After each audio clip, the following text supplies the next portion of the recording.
Hello students, today let's discuss about another genetic aspect, that is pleiotropy.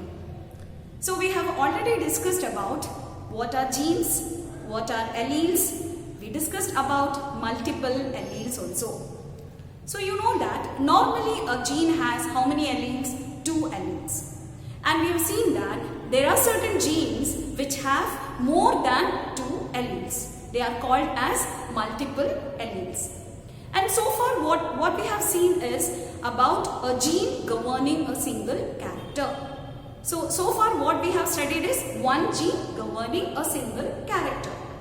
And we have also seen one gene governing single character, but it has more than 2 alleles. Now today what we are going to discuss is about a gene which govern more than 2 characters or more than 1 character, we can say. Normally a gene has 2 alleles. Here also the gene has only 2 alleles. But this gene, it controls 2 characters, not one single character. So that phenomenon is called as pleiotropy. Hope you got the difference between multiple allelism and pleiotropy. Multiple allelism is a condition where a gene has more than 2 alleles governing a single character.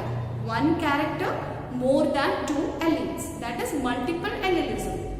But what is pleiotropy? It's a condition where a single gene governs more than 2 characters or more than 1 character, and it has only 2 alleles. Okay, so that is called as pleiotropy. So how can we define pleiotropy? Pleiotropy can be defined as it is a phenomenon in which a single gene, one gene, exhibits multiple phenotypic expression, means multiple characters. It may be 2 characters, it may be 3 characters, and so on. So such a condition is called as pleiotropy. Hope you all understood? Right. Now let's take an example. Let's see an example. Now the example which is given in your textbook, now there is an example of pea plants itself. In pea plants, there is a gene. Let us assume that gene as X. Let us assume that gene as X. This gene has 2 alleles, that is capital B and small b. Capital B and small b. These are the alleles. And this gene governs 2 characters. Gene governs 2 characters. Which are the characters? First one, starch synthesis in seeds. The first character is starch synthesis. And the second character is seed shape. Hope you understood? So in pea plants there is a gene which has 2 alleles, but it governs 2 characters. Which are the 2 characters? Starch synthesis in pea seeds and seed shape. So during the cross, what was done is a pure breeding pea plant having seeds which produces large sized starch grains. So starch grains may be either large in size or small in size. So what the geneticists did is, for the experiments, they took a pea plant, a true breeding pea plant, which was having seeds with large starch grains, and another, so starch synthesis, there are 2. This thing, one is large size starch grains, and another one is small size starch grains. So starch grains, here it was large size, and here it is small size starch grains. Then what they did is they crossed that. And in the F1 generation, so large size starch grains can be represented by capital B, and small size starch grains can be represented by small b. So this is dominant and this is recessive. In the F1 generation, they got pea plants with seeds where the starch grains were of intermediate size. So here it is intermediate starch grains.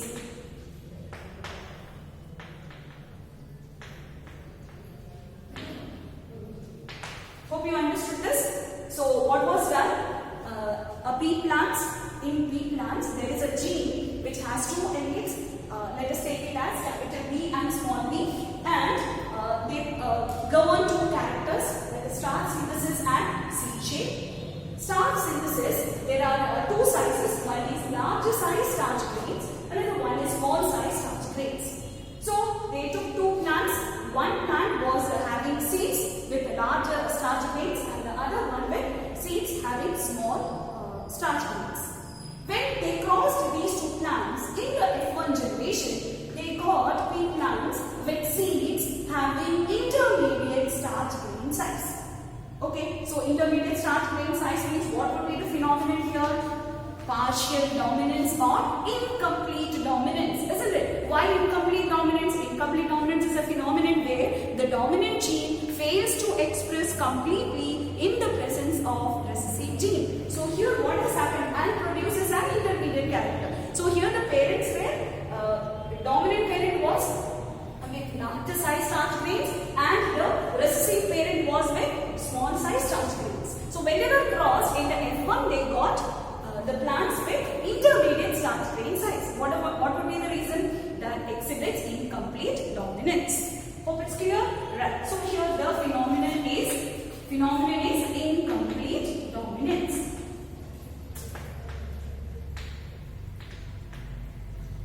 Okay. Now coming to seed shape. So we have studied already about seed shape. Pea plants, which is a dominant shape, round shaped pea plants, and the second one is wrinkled shaped pea plants. Round and wrinkled. So round shaped pea plants, round shaped seed, right? Round seed shaped pea plants were crossed with wrinkled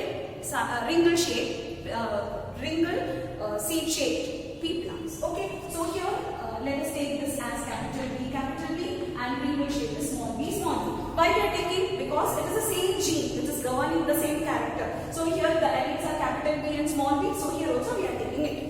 And here also they crossed. And in the F1, they found that all the seeds produced were round in shape. All the seeds produced were round in shape. What does it mean? Here it is complete dominance. That is, in the presence of the recessive gene, the dominant gene exhibit completely or expresses completely. That is why all the seeds were round. So this is an example for complete dominance. So here what have we seen? One single gene is responsible for two characters. Yes or no? Which are the two characters? Size starch synthesis as well as seed shape. And when we consider only starch synthesis, the phenomenon is incomplete dominance. And if we consider only seed shape, the phenomenon is dominance. So in the same example, in the same pea plants, we find that one gene shows three different phenomenons. One gene shows three different phenomenons. What are? First one, pleiotropy. Why? Because one gene governs two characters. Second aspect is, if we consider only starch grain size, then the phenomenon is incomplete dominance. And if we consider only seed shape, then the phenomenon is dominance. What does it mean? That one single gene is an example for pleiotropy, then complete dominance as well as incomplete dominance. Hope you understood this example for pleiotropy. Right. Now you have to study one more example for pleiotropy. That is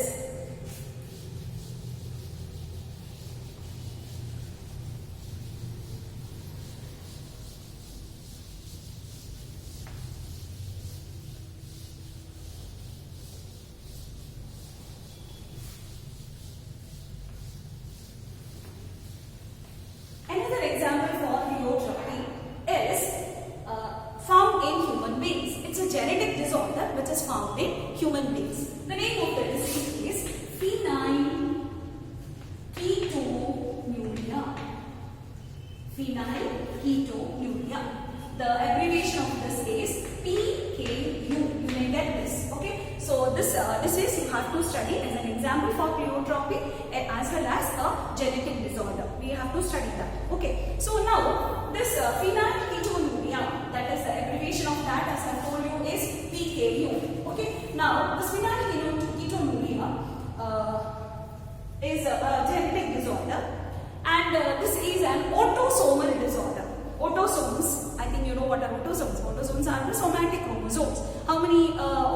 are found in human beings? 44. There are 44 autosomes found in human beings. So the 44 autosomes, in that on the chromosome number 12, right, there is a gene which is responsible for the synthesis of an enzyme. So what did I say? In human beings on chromosome number 12, there is an enzyme, there is a gene which synthesizes an enzyme. The name of the enzyme is phenylalanine hydroxylase.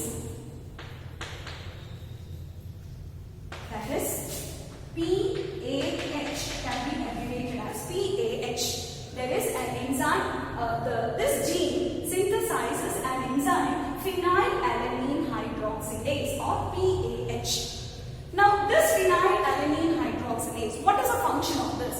Its function is to convert the amino acid phenylalanine into tyrosine. This is another amino acid. So this amino acid will be constantly produced in our body. So phenylalanine has to be continuously converted into tyrosine, and this is done by this particular gene, this particular enzyme, that is phenylalanine hydroxylase. Now this phenylalanine hydroxylase converts phenylalanine into tyrosine. Now what is the function of tyrosine? Tyrosine is the precursor of melanin pigment. It is a precursor of melanin pigment, or in other words we can say tyrosine gets converted into melanin, and this melanin is responsible for skin and hair pigmentation of skin and hair.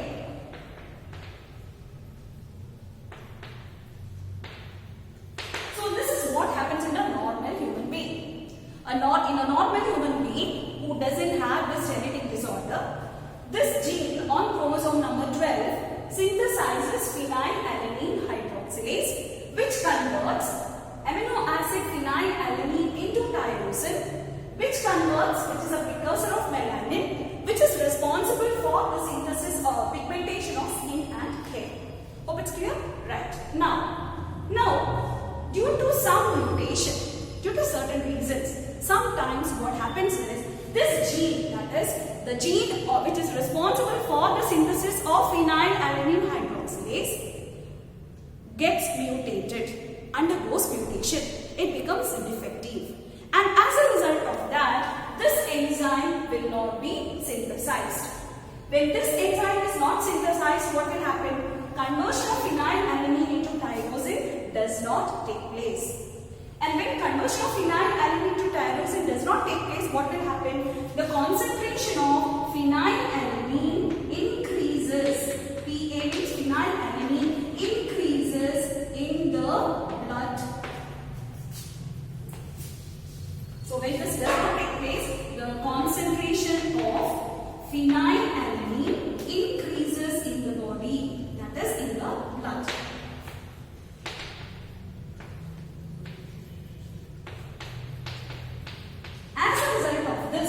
What happens? It affects, this is highly toxic.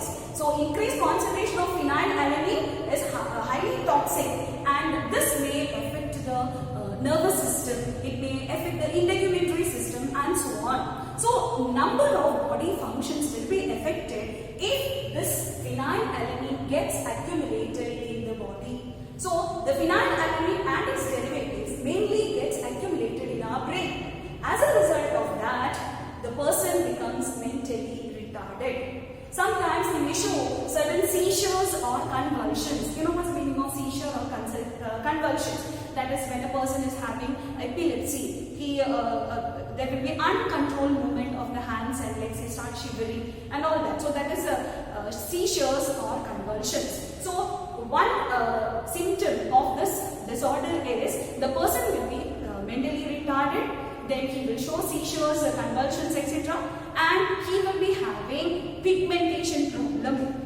That is, skin pigmentation and hair loss. So, one gene which is responsible for the synthesis of phenylalanine hydroxylase causes multiple abnormalities or multiple problems. Body functions will be affected. That is why we have to study this as an example for pleiotropy. Right? So what is pleiotropy? One gene affecting or exhibiting multiple phenotypic expressions. Here also, one gene which is found on chromosome number 12, when it undergoes mutation, it may lead to deficiency of PHA, that is phenylalanine hydroxylase. Deficiency means it will not be synthesized. When phenylalanine hydroxylase is not synthesized, conversion of phenylalanine into tyrosine does not take place, and as a result of that, the concentration of phenylalanine and its derivatives increases in the body or the blood, and as a result of that, it may lead to mental retardation, it may affect the nervous system, it may affect the integumentary system and many other body functions, leading to various problems. So, and another important thing is, it may also lead to skin and hair pigmentation.